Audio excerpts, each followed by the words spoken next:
Data wa twese uri mu ijuru wabanye natwe uraturinda utugejeje no masaha ntuhabwe icubahiro. Wabanye natwe uturindira umutekano tugira twige ijambo ryawe. Dusabye mpwemu wawe yera abari bazari dutahuze byose ubikore nk'uko ushaka mu izina rya Yesu, amen. Ndumva rero tutiriwe turateba cyane tugira twigire hamwe ijambo ry'Imana. Umutwe w'icigisho tugiye kwiga muri aya masaha uratubwira ati mbega twebwe turi bande. Umutwe w'icigisho tugiye kwiga uratubwira ati mbega twebwe turi bande.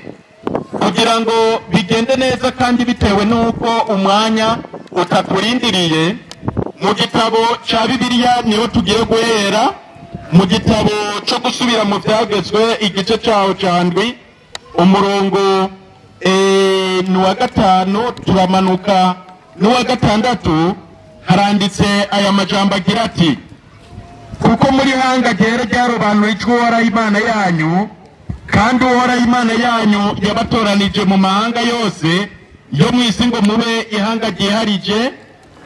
Icyatumye Uhoraho abakunda akabatoranya si uko mwarusha yandi mahanga yose ubwinshi, mbere mwari ubusa gusa hanyuma yandi mahanga yose. Imana ihabwe icubahiro. Icyatumye Imana idutoranya idukuye mu mahanga, reka tuvuge Imana yadutoranije tuvuye mu madini atandukanye. Jewe ubu turiko tuvugana Egide, nkanjye nari mu Adventiste w'umunsi w'indwi, niyo navukiye. Ndubaka ndanarongora ariyo nkiri, namaze y'imyaka irenga 26. ni ukuvuga mu ncamake nawe Imana yagutoranije igukuye mu Bametodiste, abandi bakuye mu Baanglikana, abandi bakuye mu Bafekabu, abandi bakuye mu bo bita Sebebu, aribo bita Abapanekoti. Imana rero ngo kugira ngo idutoranye ngo si uko twaruce yandi mahanga yose iki ubwinshi. Mu gitabo cya Amosi kugira ngo Imana idutoranye haranditse amajambo meza kandi bisaba yuko tuyumva neza. Haranditse amajambo ni gice cya 3 umurongo n'uwa 6 muri Amosi. Haranditse aya majambo agira ati cyangwa inzamba yovuzwa mu gihugu abantu ntibakanguke, cyangwa hari icyago cotera igisagara Uhoraho atakirekuye.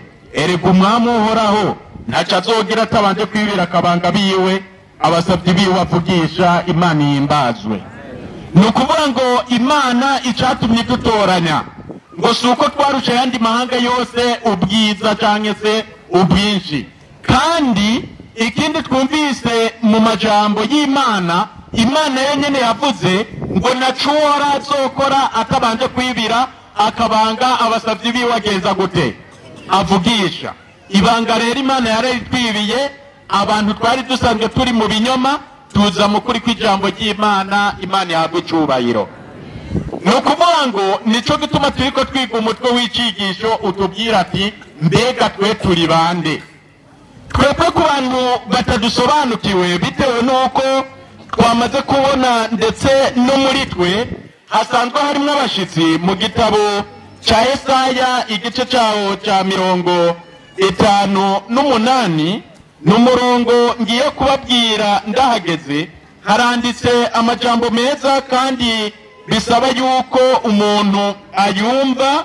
Haranditsemwo aya majambo agira ati, Yesaya ni igice cyaho cya 58 n'umurongo waho wa 12. Haranditse ati kandi ahari imisaka kera hazosubira kubakwa, bazokubaka ku matanguriro yari ariho mu bindi bihe, kandi uzokwitwa uwiki kandi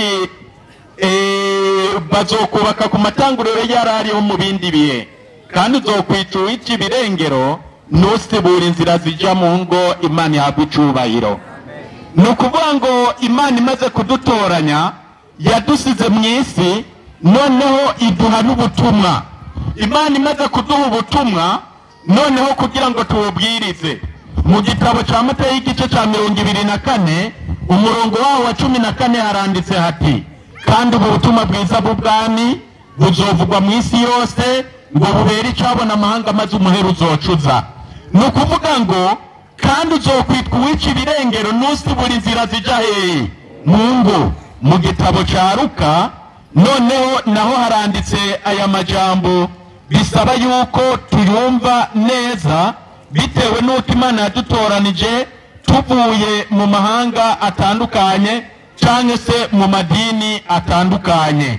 Haranditse muri kino gitabo cya Luka igice cyawo cya 3 umurongo waho ni wa 4 haranditse ati nk'uko byanditswe mu gitabo cy'amajambo yavugishwa n'Imana nk'uko byanditswe mu gitabo cy'amajambo y'uwavugishwa n'Imana Yesaya ati ngwijwi ry'usemerera mu bugaragwa ati nimutegura inzira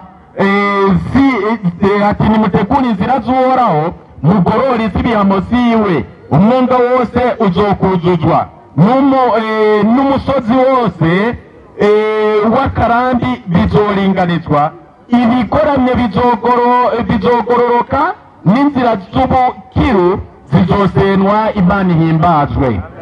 Ni ukuvuga ngo Imana imaze kudutoranya yaduhaye ubutumwa bwiza, imaze kuduhereza ubutumwa bwiza ibone yuko ubwo butumwa tudakwiye kubwigumanya oya ahubwo ko dukwiye kububwiriza abandi. Ikindi twumvise ngo inzira zigoramye ngo zizogenza gute zizogororwa. Mu gitabo cya Yeremiya igice cyawo ni cya mbere umurongo w'10 naho Yeremiya yarabwiwe amajambo kandi asa nayo kuko Imana nawe yari yamutoranije mu gihe ciwe. Haranditse aya majambo agira ati mu gitabo cya Yeremiya ni igice cyawo ni cya mbere umurongo waho wa 10 haranditse ati raba uyu munsi ngushizeho kugira ubushobozi ku mahanga no ku bihugu by'abami ngo kurandura no gusangangura guhonya no gukombomvora no kubaka no guteragira. Imana ihabwe icyubahiro. Gusambura no gukombomvora ibyo Yeremiya yari kabwirwa yuko akwiye gusangangura agasambura ibinyoma byose byariho muri ico gihe. Nico gituma natwe Imana imaze kudutoranya nk'abantu b'Imana itoranije aribo bakozi ba saa 11 aribo twebwe Imana yadusizeho kugira ngo dukombombore ibinyoma byose byaje.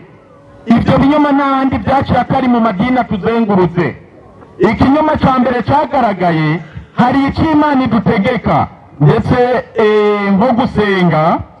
Abantu Imana yaradutoranije iduha uburyo bwiza bwo gusenga ingene dukwiye gusenga Imana ndetse ibintu byose bigoramye bizogenza gute bizogororwa.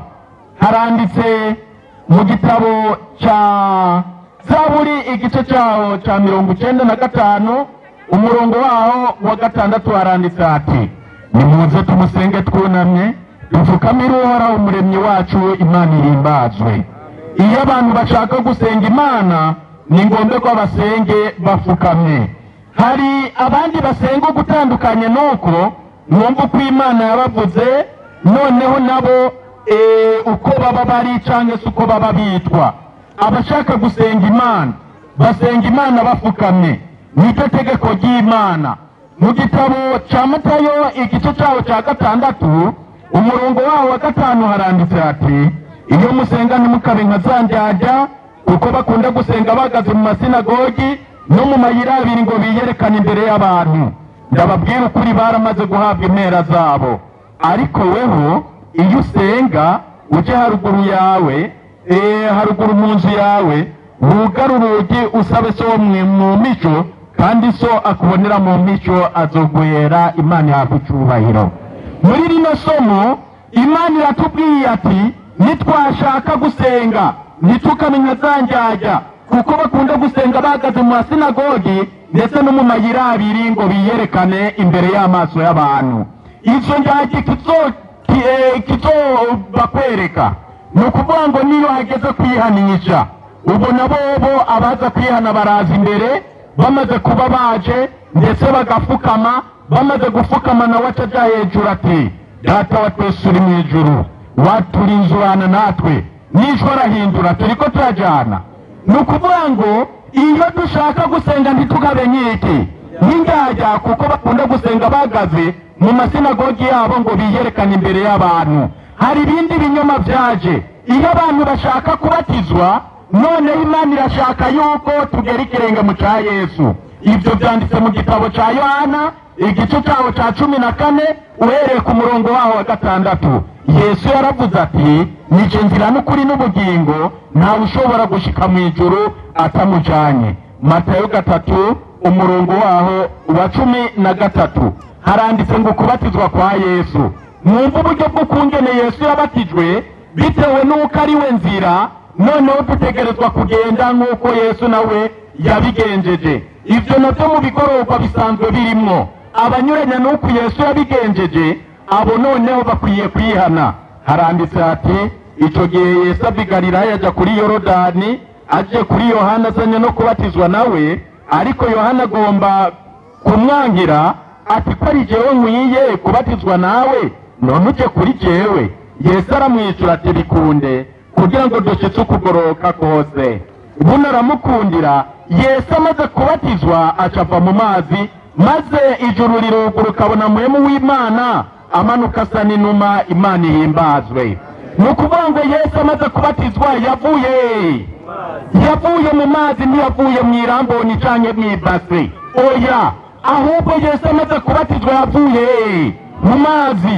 Ikindi mu gitabo c'Abanyefesi igice cyaho ca 2 umurongo wa 20 haranditse ngo, kuko twubatswe ku mabuye y'itanguriro, ariyo ntumwa n'abavugishwa n'Imana, Kristo Yesu ari we buye rigumye imfuruka. Twubatswe ku mabuye y'itanguriro, ariyo ntumwa abavugishwa n'Imana, Kristo Yesu ari we buye rigumye imfuruka. Ubu Yesu tuhejeje kumva, twumvise yuko yabatirijwe mu mazi, kandi ngo yavuye mu mazi. Ntiyigeze ava mu kinogo, oya, ahubwo yagiye muri Yorodani azanywe no kubatizwa na Yohana. Turiko turajana abantu b'Imana. Mwumve rero, noneho n'intumwa nazo uburyo bw'ukungene babatiza haranditse ati, n'ibyakozwe n'intumwa igice cyaho ni ca 8 umurongo waho w'itatu na 4 haranditse ati, iyo nkone ibaza Filipo iti, ndakubaza, uvugishwa n'Imana yavuze aya majambo kuri inde? Yavuze ku wundi? Filipo arateranura akanwa, atangura kuri ibyo byanditswe, amubwira ubutumwa bwiza bwa Yesu. Bakigenda mu nzira bashika hari amazi, iyo nkone iramubaza iti, amazi ikimbuza kubatizwa ni giki? Filipo arayishura ati, namba wizeye mu mutima wawe wose birashoboka. Nayo iti, nizeye Yesu nk'umwami, ko ari umwami, Yesu Kristo ko ari umwana w'Imana. Ivuga ko bahagarika umukogote, baramanuka baja mu mazi bombi. Filipo niyo nkone arayibatiza, Imana yahabwa icubahiro. Ni ukuvuga ngo noneho bagiye baja mu mazi ari umwe, ahubwo bagiye mu mazi bombi. Filipo niyo nkone aragenza gute? Ni ukuvuga ngo amaze kwizera ubutumwa bwiza, ntiyamubwiye yuko amusuka ku mutwe. Reka ngoma ndababwire, iyo umuntu ashaka kuvuka avuka umubiri wose. Nk'ubu ngaho mu gisagara ca Ngozi muza mwumva itangazo rikomeye ngo ubu nyene hari umuvyeyi yibarutse, ngo yibarutse umwana kandi yaratwaye inda amezi 9, ngo kandi yarigeze iyo nda akabyara umutwe gusa. Ndazi twese twoca tugenda kuraba, turiko turajana neza. Ariko bitewe nuko Satani afise umugambi ukomeye cyane, ivyo iyo bibaye abantu bakavuka umutwe gusa ntidutangara. Turi kumwe? Biragomberwa yuko abantu b'Imana tugera ikirenge mu ca Yesu. Arababatizwa, bakabatizwa noneho mu mazi menshi nk'uko ijambo ry'Imana ribivuga. Kandi abo bashaka kubatizwa ntibiga igice,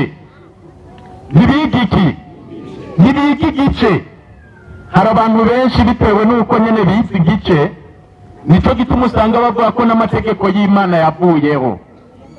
Turiko turajana neza, haranditse bitewe n'uko Imana yadutoranije turiko twiga umutwe w'icigisho tubwira ngo mbega twe turi bande. Twebwe turi abantu b'Imana, turabagorozi, abakozi ba saa 11. Twebwe rero uko turi, mwumva ijambo ry'Imana uko rivuga. Haranditse Ibyakozwe n'Intumwa igice cyaho cya 24 umurongo wa 13, haranditse ati kandi ku byo bandeze ubu ntibashobora kuronka ico banyagiriza imbere yawe, ariko iki nico mwemerera nuko kw'iyo nzira iri iyabo bita igice, ariko nkorera Imana y'abasogokuruza bacu, nemera byose bifatanije n'ibyagezwe. Imana yahabwa icyubahiro.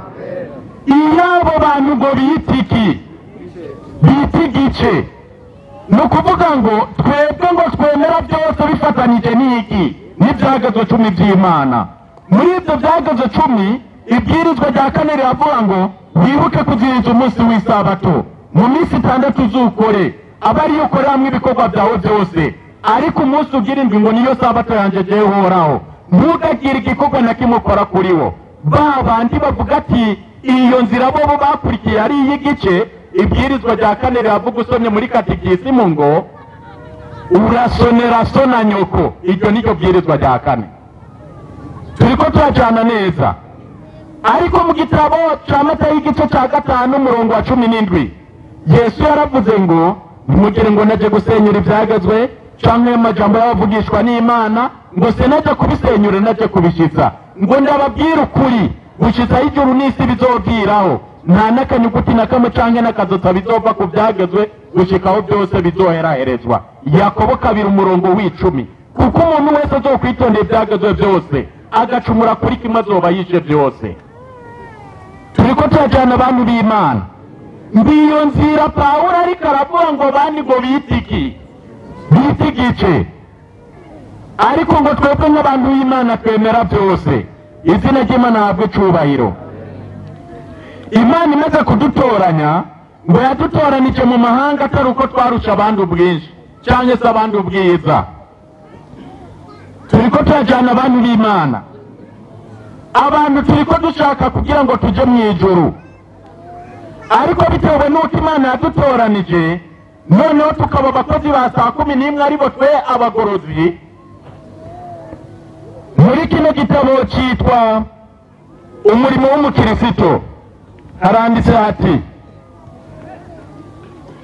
bitewe n'uko mu gitabo cya Yesaya igice cyaho cya 58 umurongo wa 12 hatubwiye ngo ahari misaka kera hazosubira kugenza gute?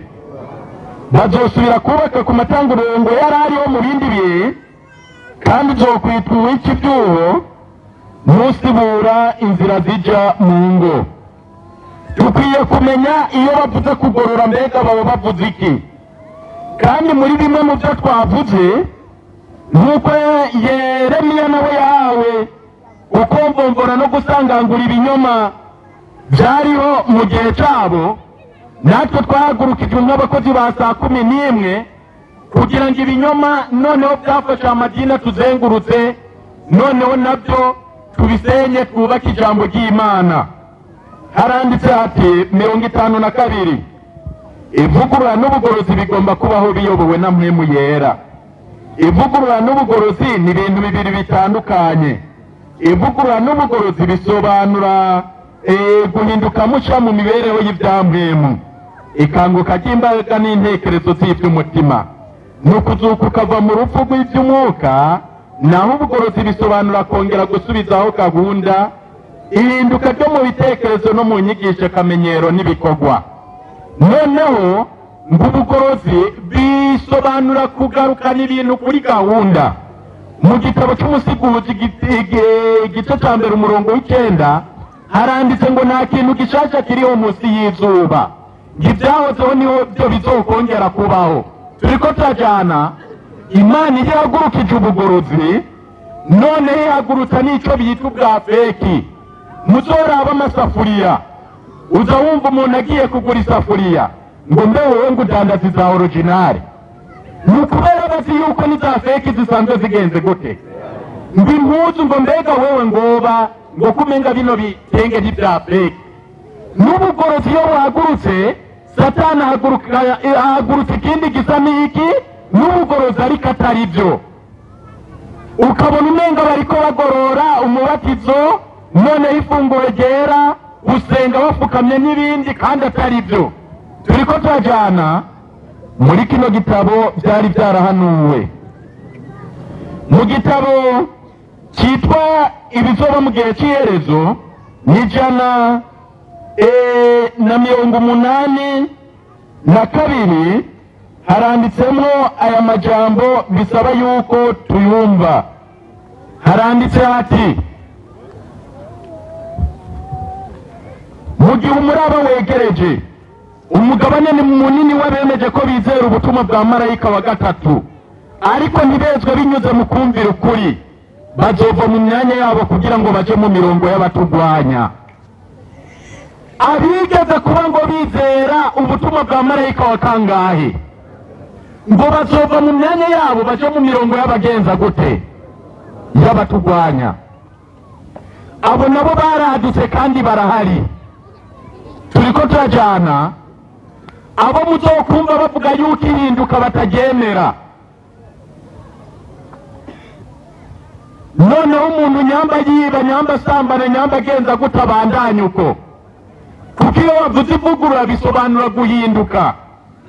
Iyo umuntu amaze kubihakana aba yemeye kunywa inzoga yuko atacaha gihari kuko kunywa inzoga iyo umaze kubona ko ari icaha noneho ukabireka ubu ukoze icyo bita ivugurura.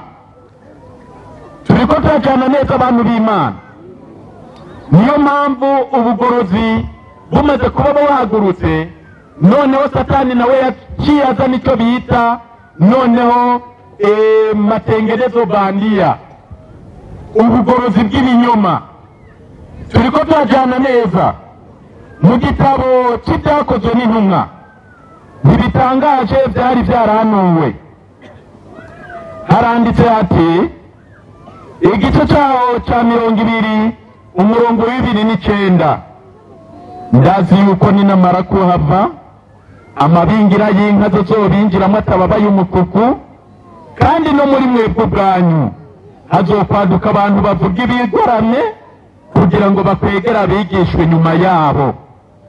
Kandi no muri bande no muri twebwe nyene hazovamwo abandi bavuga bati ibi bintu ntibitunganye, ati ivugurura ryavuye kuri satani, ati umuntu ntashobora guhabwa umugayo yakoze icyaha, ati nayo utagendanye na Yesu imyaka myinshi ntiyamuhaye umugayo.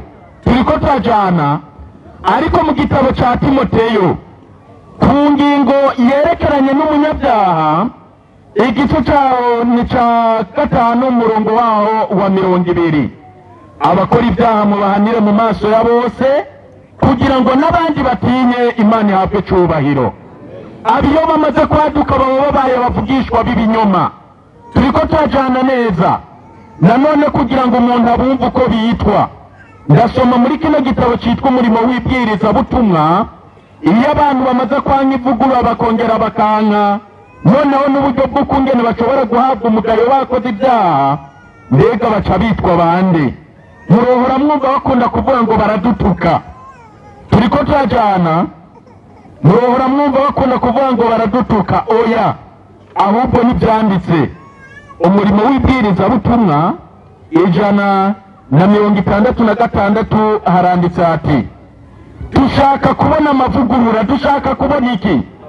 Kandi kuko tutayabona turireka tukagusha ibitonyanga by'umwuka mubi, ubugwanko bivuye mu gikombe cyacu, kandi muri ubwo buryo umuzi wo gusharira ugafata abandi kubw'ifuti ry'amajambo ayobowe nabi, intekerezo zabo zikarakara.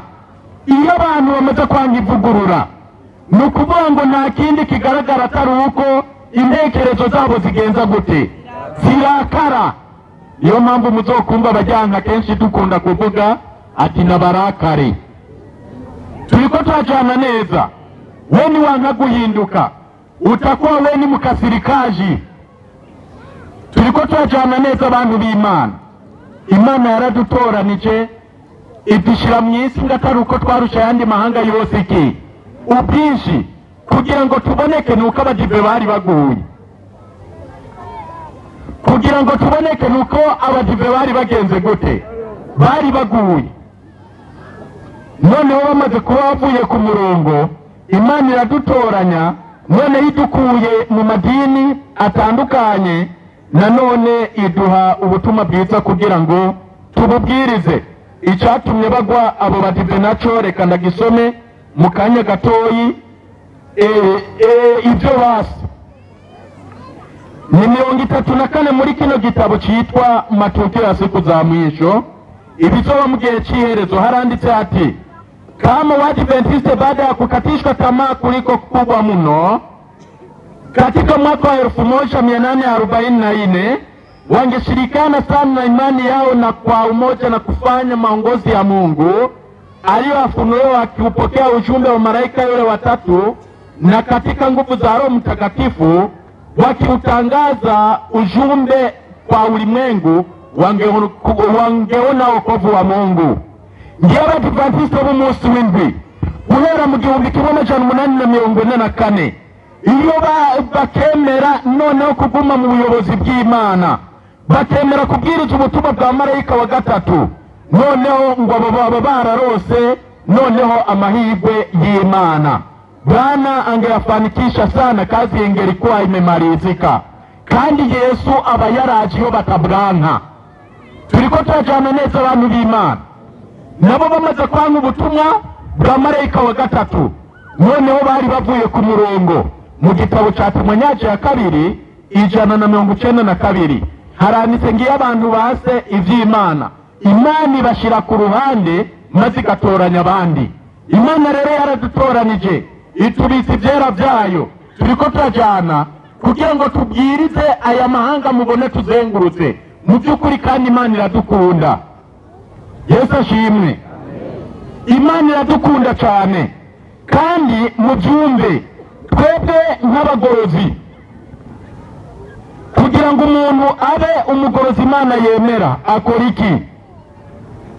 Mu gitabo cy'Abaheburayo igice cyaho cya 12 umurongo ngiye kubabwira ndahageze, haranditsemo aya majambo akomeye cyane bisaba yuko tuyumvira hamwe kandi tuyahe n'agaciro kuko ari amajambo akomeye cyane.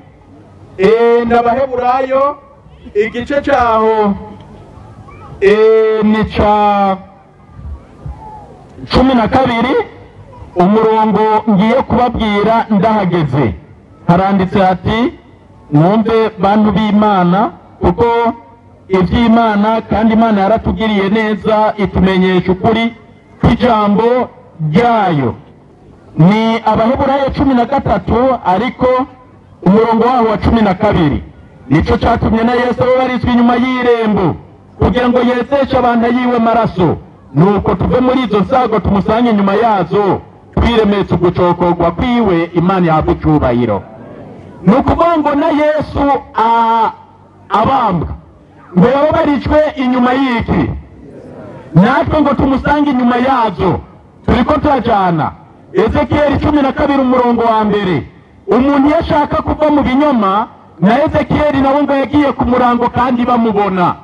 Turiko turajana neza muri kino gitabo cyitwa Tumaini na Vizazi Vyote, mu Kirundi cyangwa se mu rundi rurimi cyitwa Uwifuzwa ibihe byose, haranditsemo aya majambo akomeye cyane.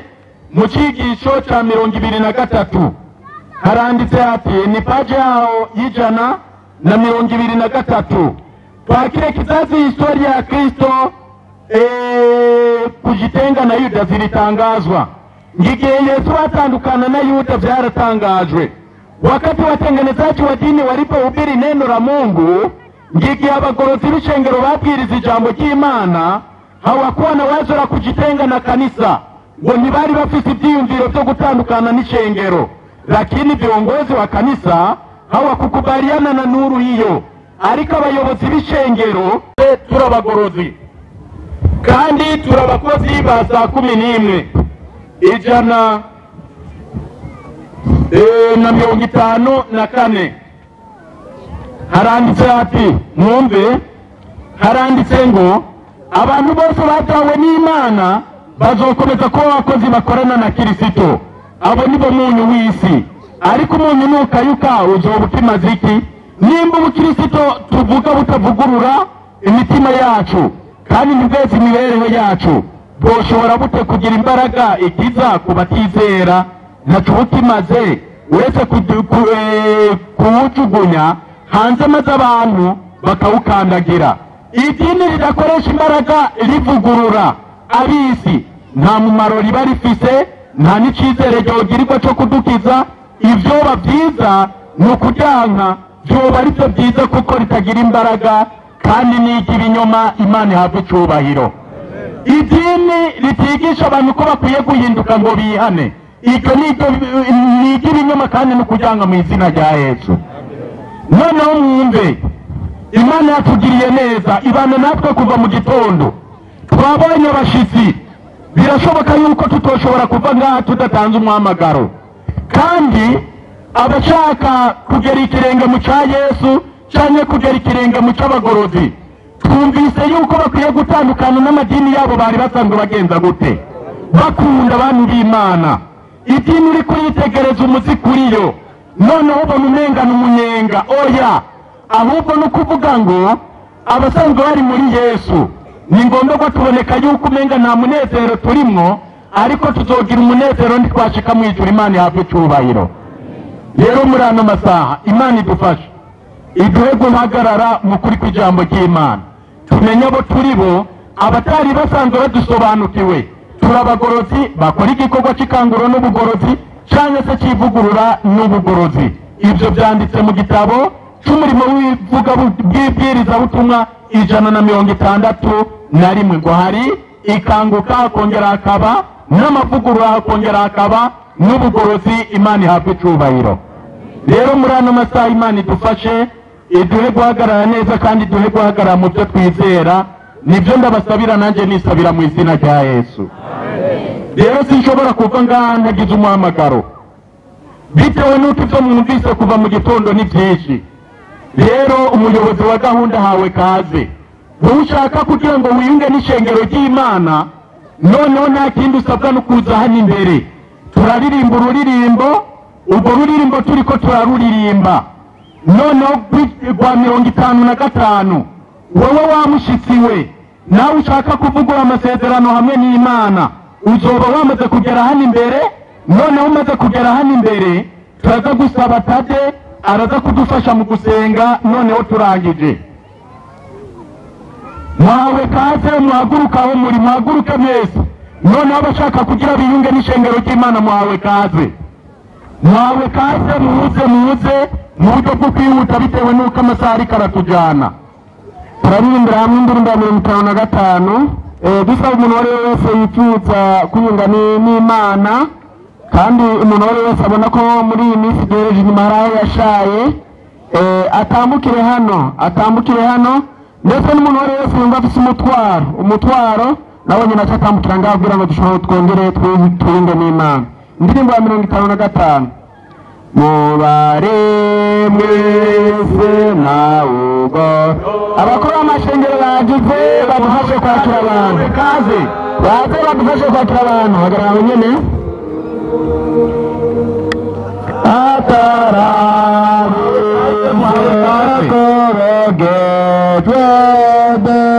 abakora amashengero batambuke, n'abakozi b'Imana badufashe kwakira abantu.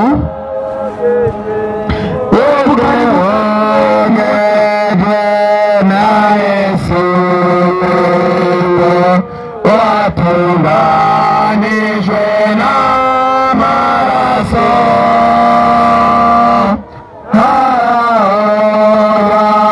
kuhagisha amaraso begimya maraya amara.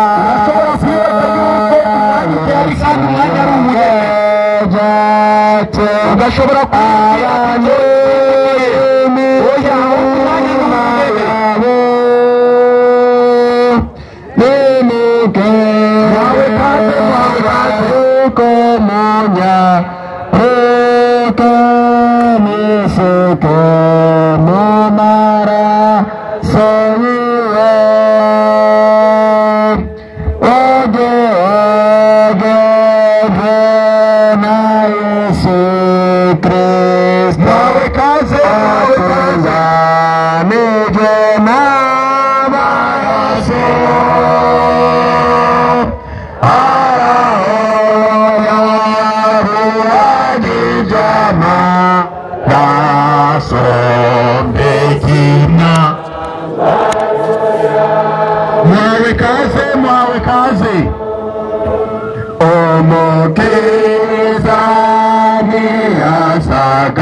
ashobora kwibaza ngo umwanya wo kuyana ngo jogaruka ikindi gihe hanini n'ababashitsi muze kuko umwanya wo kuyana n'ubu nyene reka umuyobozi aduhe iyindi ndirimbo imwe ndirimbo ya 50 murango ugomba wese na Yesu ugomba wese naje kwa Yesu ubutumwa bwiza buvuwe yose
Amen.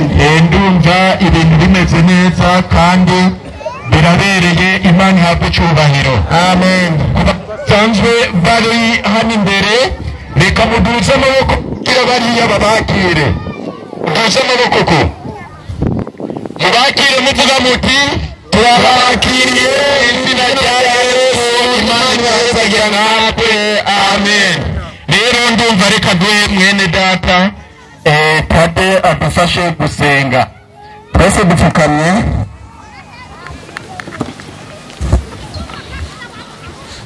Dusenga Imana. Amen. Turagushimiye data wera wo mwijuru, wewe meye kwa amasaha tuba turiho tukiri bazima, uhere mu by'impemu no ku mubiri, kuko turacahe mu mwuka bazima nuhabwa icubahiro. Amen.